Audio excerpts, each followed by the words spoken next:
Hola, hoy quiero platicar de un tema del que se estará oyendo mucho en las próximas semanas debido a las negociaciones del Tratado de Libre Comercio, de la reformulación, modernización del Tratado de Libre Comercio entre México, Estados Unidos y Canadá, que es el tema laboral. Y usualmente recibimos muchas preguntas en IMCO de por qué en México los salarios no son iguales que en los Estados Unidos.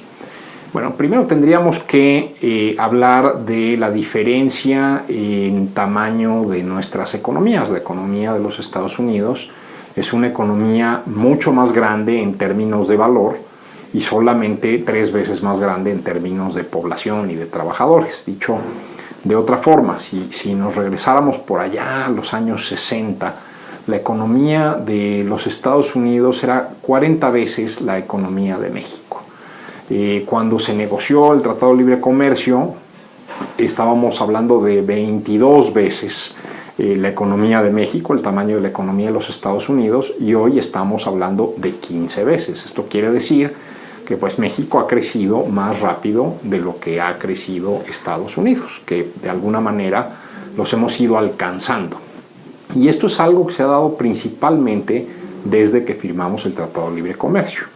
En términos de ingreso por habitante, si yo divido el ingreso de los dos países entre todos sus habitantes, entre toda su población, en los años del Tratado de Libre Comercio lo que hemos visto es que es casi 6 veces la diferencia de ingreso per cápita.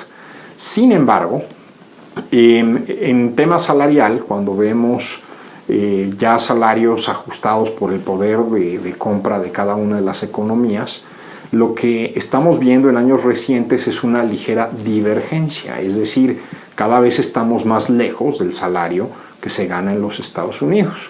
Inicialmente, al inicio del tratado, estábamos hablando que el salario allá era 4 veces el salario mexicano. Ahorita ya estás hablando de 3 veces el salario mexicano. ¿Por qué está ocurriendo esto? Y esto es algo que tendríamos que pensar. Primero, pues porque la productividad no ha crecido prácticamente en México, pero también siendo justos, desde la crisis del 2008 tampoco ha estado creciendo en los Estados Unidos.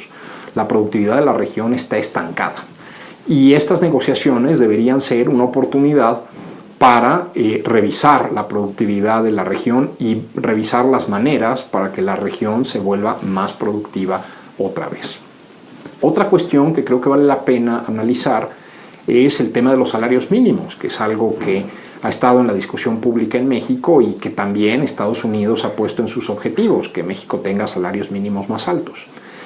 Definitivamente México no debería poner un valor con pesos y centavos en el tratado como un salario mínimo.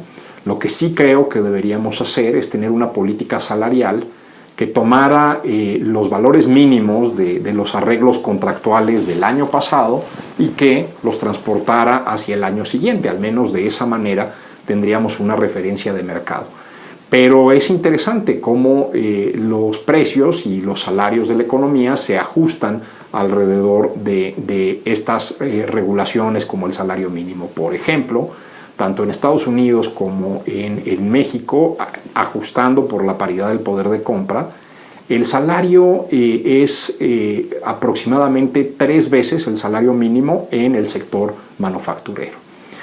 Pues muchísimas gracias. Creo que la conclusión importante es que la economía mexicana tiene que ser más grande, tiene que ser más productiva, de manera que podamos pagar mejores salarios. Y eso depende en buena medida de que tengamos una buena renegociación del Tratado de Libre Comercio.